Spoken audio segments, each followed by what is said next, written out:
Good evening friends. आज के update कुछ इस प्रकार है। आज हम बात करेंगे ईरान और इजराइल की। इजराइल और अमेरिका ने ईरान के केशम द्वीप के पोर्ट पर हमला किया है। यूरोपियन यूनियन कोपरनिकस सेंटिनल-2 की सैटेलाइट तस्वीरों में गुरुवार को ईरान के केशम बंदरगाह से धुआं उठता हुआ देखा गया है। यह हमला ईरान के लिए रणनीतिक और आर्थिक तौर पर बड़ा झटका है। यह पोर्ट ईरान के होर्मुज स्ट्रेट पर नियंत्रण के लिए महत्वपूर्ण है। ईरान के होर्मुज में टोल वसूलने जैसे व्यवस्था के लिए इस द्वीप का बहुत महत्व है।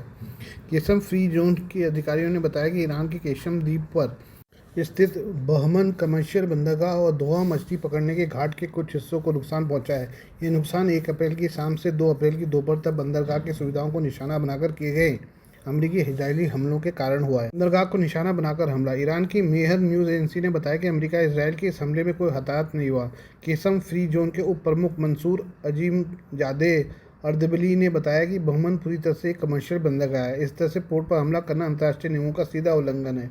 इसराइल और अमेरिका के इस हमले से क्षेत्र में लड़ाई तेज हो सकती है। ईरान के इस्लामिक रिवोल्यूशनरी गार्ड कोर ने इसी क्षेत्र में एक अमेरिकी विमान को गिराने का भी दावा किया है। IRGC ने कहा है कि उन्होंने फारस की खाड़ी में केशम द्वीप के दक्षिण में अमेरिका के एक उन्नत लड़ाकू विमान को मार गिराया है। क्यों अहम है केशम? होर्मुज जलडमरू मध्य में ईरान के 2 छोटे छोटे द्वीप लारक और केशम है। इन दोनों द्वीपों के बीच एक संकरा रास्ता है। इस मार्ग को इन द्वीपों के नाम पर लारक केशम गैप या लारक केशम चैनल कहा जाता है। केशम पर ईरान का बंदरगाह भी है। ऐसे में यहाँ देश का तेल और दूसरी चीज़ों का व्यापार भी बड़े पैमाने पर होता है। ईरान के लिए केशम पोर्ट और लारक केशम चैनल लड़ाई शुरू होने के बाद से व्यापार और दुनिया के व्यापारिक जहाज़ों की बारीकी से निगरानी की अहम जगह है। ईरान लारक केशम चैनल से जहाज़ों को यहाँ से निकाल रहा है जिनके उससे अच्छे संबंध हैं, या फिर बातचीत के बाद जिन देशों के जहाज़ों को पार कराने का फैसला ईरान कर रहा है। ईरान में अमेरिका और इसराइल के 28 फरवरी को किए गए हमलों के बाद से भारी तबाही हुई है। ईरान में अब तक 2000 से ज़्यादा लोग मारे जा चुके हैं। इस युद्ध में खासतौर से होर्मुज स्ट्रेट और उसके आसपास के द्वीप चर्चा में रहे हैं। इसकी वजह यह है कि इन्हीं जगहों से ईरान युद्ध में पूरी दुनिया को प्रभावित कर पा रहा है। आइए बात करें ईरान की। ईरान के सबसे ऊंचे पुल पर हमले के बाद अब मध्य पूर्व के 8 बड़े पुलों को निशाना बनाने की तैयारी कर रहा है।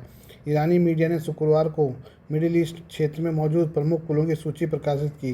यह सूची अमेरिका और इसराइल के निशाना लगाकर किए गए हमले के बाद जारी की गई है, जिसमें ईरान के उत्तरी शहर करज में एक अहम पुल नष्ट हो गया था। ईरान के विदेश मंत्री ने पलटवार करते हुए कहा कि ईरानी लोग कभी सरेंडर नहीं करेंगे। ईरान के अर्ध सरकारी फार्स न्यूज़ एजेंसी ने कहा कि खाड़ी देशों और जॉर्डन के कई मशहूर पुल इस्लामिक रिवोल्यूशनरी गार्ड कोर के संभावित निशाने हो सकते हैं। ईरानी मीडिया ने जिन पुलों के नाम बताए हैं उनमें कुवैत और बहरीन में एक, संयुक्त अरब अमीरात में 2 और जॉर्डन में 3 पुल शामिल हैं। अनादोलू की एक रिपोर्ट के मुताबिक ईरान की इस लिस्ट में ये अहम पुल शामिल हैं। ईरान की लिस्ट में 8 पुल निशाने पर: शेख जाबिर अल अहमद अल सबा सी ब्रिज कुवैत, शेख जायद ब्रिज संयुक्त अरब अमीरात, अल मक्ता ब्रिज संयुक्त अरब अमीरात, शेख खलीफा ब्रिज संयुक्त अरब अमीरात, king Fahd causeway Saudi Arab को बहरीन से जोड़ने वाला, king Hussein bridge Jordan, Damia bridge Jordan, अब्दुल्लन ब्रिज जॉर्डन। ईरान के सबसे बड़े पुल पर हमला। गुरुवार को अमेरिका और इसराइल के हमले में ईरान के करज में स्थित पुल आंशिक रूप से तबाह हो गया था। इसे मध्य पूर्व का सबसे ऊंचा पुल कहा जाता है। यह हमला राष्ट्रपति डोनाल्ड ट्रंप के ईरान को पाषाण युग में भेजने की धमकी देने के बाद हुआ था। 136 मीटर ऊंचे और लगभग 1000 मीटर लंबे B1 पुल पर अभी निर्माण कार्य जारी था और इसे तेहरान को पश्चिमी शहर करज से जोड़ना था।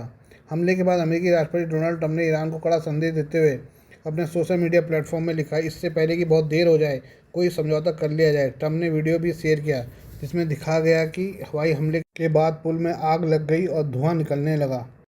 ट्रंप की धमकी पर पलटवार करते हुए ईरान के विदेश मंत्री सैयद अब्बास अरागची ने कहा कि ईरानी लोग कभी भी सरेंडर नहीं करेंगे।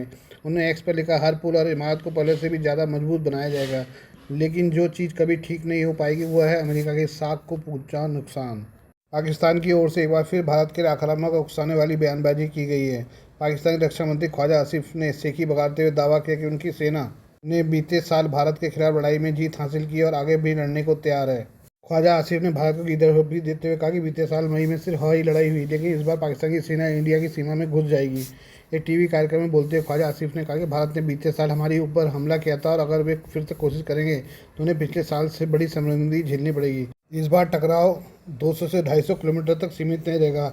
हम उनके इलाके में घुसेंगे और अंदर घुसकर उन्हें मारेंगे। पाकिस्तान की शहबाज शरीफ सरकार में रक्षा मंत्री ख्वाजा आसिफ अपनी बयानबाजी के लिए जाने जाते हैं। बीते साल मई में भारत और पाकिस्तान की 4 दिन की लड़ाई के बाद से लगातार वह कुछ न कुछ बोलते रहे हैं। वजह से आसिफ की बातें अक्सर दुनिया का ध्यान खींचती हैं। ख्वाजा आसिफ की हालिया टिप्पणी भारत के रक्षा मंत्री राजनाथ सिंह के बयानों के बाद आई है। राजनाथ सिंह ने हाल ही में केरल में ऑपरेशन सिंदूर का जिक्र किया था। इस दौरान राजनाथ सिंह ने कहा था कि पाकिस्तान की ओर से की गई कोई भी दुस्साहस एवं अभूतपूर्व और निर्णायक जवाब का न्योता देगा। राजनाथ सिंह ने अपने बयान में कहा, पश्चिमी एशिया के मौजूदा हालात को देखते हुए हमारा पड़ोसी किसी तरह की दुस्साहस करने की कोशिश कर सकता है। अगर ऐसा होता तो भारत का जवाब अभूतपूर्व निर्णायक होगा। हम उनको बताना चाहते हैं कि ऑपरेशन सिंदूर अभी खत्म नहीं हुआ है। पाकिस्तान और भारत के रिश्ते बीते साल के बाद काफ़ी ज़्यादा तनावपूर्ण चल रहे हैं। इसकी शुरुआत 22 अप्रैल के पहलगाम के आतंकी हमले की वजह से हुई थी। पहलगाम के आतंकी हमले के बाद भारत ने कड़ा रुख दिखाते हुए मई में पाकिस्तान के खिलाफ ऑपरेशन सिंदूर के तहत हवाई हमले किए थे। भारत ने 6-7 मई की रात को ऑपरेशन सिंदूर लॉन्च किया था। इसके तहत पाकिस्तान के कब्जे वाले कश्मीर और पंजाब में कई जगहों पर हमले किए गए थे। पाकिस्तान की ओर से भी जवाबी हमला किया गया था और 4 दिन तक दोनों देशों में युद्ध जैसी स्थिति बनी रही। 10 मई को दोनों पक्ष सीजफायर पर सहमत हुए थे। आइए अब बात करें हम फ्रांस की। फ्रांस की सरकार ने मुसलमानों के सालाना सबसे बड़े महासम्मेलन पर रोक लगा दी है। राजधानी पेरिस की पुलिस के प्रमुख पैट्रियस फॉर ने गुरुवार को सोशल मीडिया प्लेटफॉर्म एक्स पर एक पोस्ट के जरिए इसकी जानकारी दी है। इसमें बताया गया कि फ्रांस के मुसलमानों की 40वीं सालाना बैठक नहीं होगी। उन्होंने इस कार्यक्रम को बैन करने के पीछे आतंकी हमले की आशंका जताई है।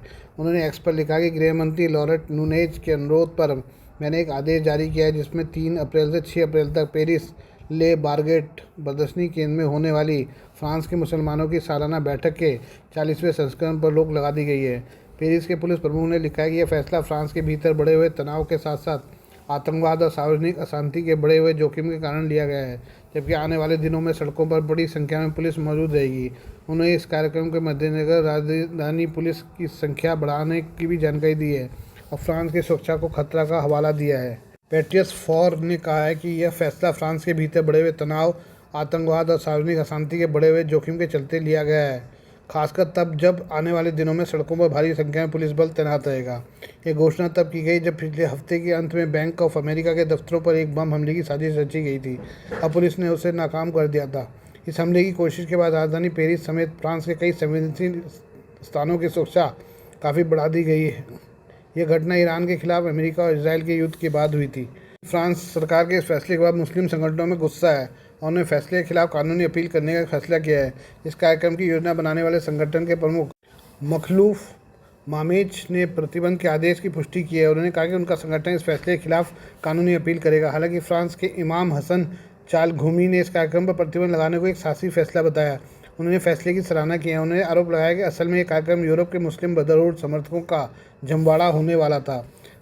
इमाम हसन चालघूमी ने एक पोस्ट में कहा है कि सुरक्षा खतरों और सार्वजनिक व्यवस्था में गड़बड़ी के जोखिमों का सामना करते हुए यह फैसला जिम्मेदारी, स्पष्टता और राजनीतिक साहस की सच्ची भावना पर दर्शाता है।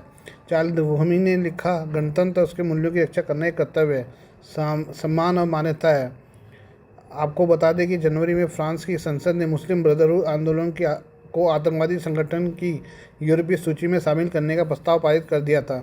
देश की वामपंथी पार्टियों ने सरकार पर इस पर इस्लामोफोबिया के आरोप लगाए थे। Please do like, share and subscribe this channel of mine news, views and analysis bye Prakash.